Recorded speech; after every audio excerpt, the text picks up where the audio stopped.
And starting with the presidential file, President Abdel Fattah al-Sisi inspected on Friday the construction works of a number of roads and access in Greater Cairo. Presidential spokesperson Ambassador Bassam Radi said the tour included Al Muqattam Corniche, an access leading to Al Muqattam area, which helped in connecting it with different suburbs of the capital. The current developments will make the citizens' moves much easier without having to use the ring road of the Autostrade road.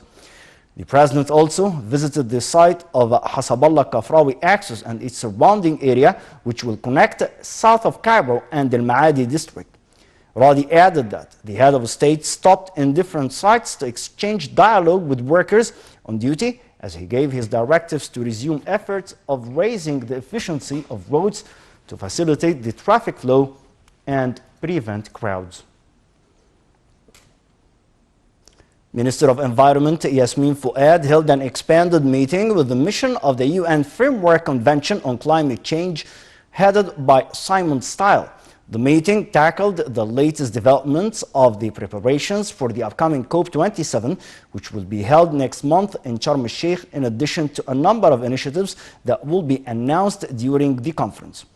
The minister hailed the supporting efforts of the executive secretary of the mission to prepare for the conference, as well as the secretariat's role in pushing forward the agenda of the global climate work. Still domestically, Egypt renewed its call on both sides of the Russian-Ukrainian conflict, besides all active parties, to find a solution through negotiations that guarantee stability and security for both countries. This came in an explanation statement delivered by Egypt's permanent representative to the United Nations Ambassador Osama Abdel Khalid following a vote of the UN General Assembly resolution on Ukraine. The resolution condemned Russia's annexation of parts of Ukraine, a move US President Joe Biden said had sent a clear message to Moscow.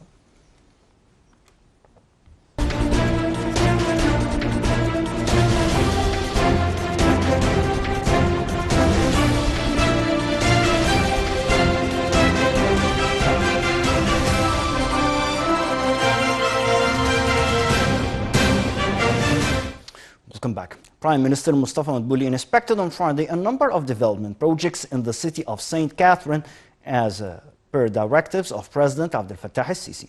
Earlier, the Prime Minister toured the projects of upgrading the main roads and squares of the Red Sea city of Sharm el-Sheikh in preparation for the upcoming UN Climate Change Conference COP27. Prime Minister Dr. Mustafa Madbouli inspected the developments in setting up the green and blue zones in Sharm el-Sheikh amid the ongoing preparations for holding the 2022 Global Climate Conference COP27 in the iconic Red Sea resort city in November.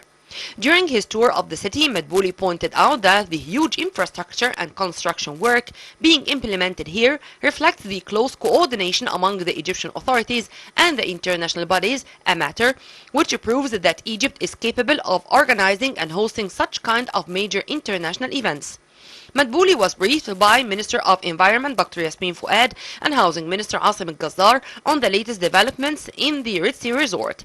During his evening tour of Sharm el-Sheikh during his visit to the Red Sea Resort city to inspect the preparations being implemented to host the global event, the Prime Minister was briefed by South Sinai Governor Khalid Fouda on the development works conducted in Sharm el-Sheikh in cooperation with investors and businessmen, stressing that the work is being implemented around the clock to get the job done according to the set timetable. Madbouli also inspected the development works at the Ni'ma Bay Diving Hub, the first center for diving services in South Sinai Governorate. Development works in the area are carried out in compliance with international standards in accordance with the conditions of the Environment and Transport Ministries, with an objective of harboring yachts and boats that bring in tourists willing to practice diving activities. The Premier was also briefed by the head of Sinai Company for Hotels and Diving Clubs. The work is being carried out in compliance with the international standards, and the work will allow the bay to harbor yachts and other boats that bring in tourists to take advantage of the area's diving opportunities. Egypt has been implementing an intensive plan to make Sharm el-Sheikh one of the most popular tourist destinations in the world, a green city ahead of the COP27. The annual meeting of the IMF and World Bank in Washington in its first gathering in 3 years. The governor of the Egyptian Central Bank, Hassan Abdullah, headed the General Assembly of the two institutions' governors. The Egyptian participation in the meeting reflects its pivotal role in the region and its active efforts to boost international peace and security. The IMF predicted that the Egyptian economy will achieve 6.6% growth in the current year, despite the repercussions of COVID-19 pandemic and the Russian-Ukrainian conflict. Meanwhile, head of the World Bank, David Malpass, highlighted the bank's strong relations with Egypt. He also stressed the efforts of the World Bank to promote climate action and green transformation, as well as reduce emissions of harmful gases. He also stresses the importance of working with Egypt for the success of the next edition of the COP27 climate conference.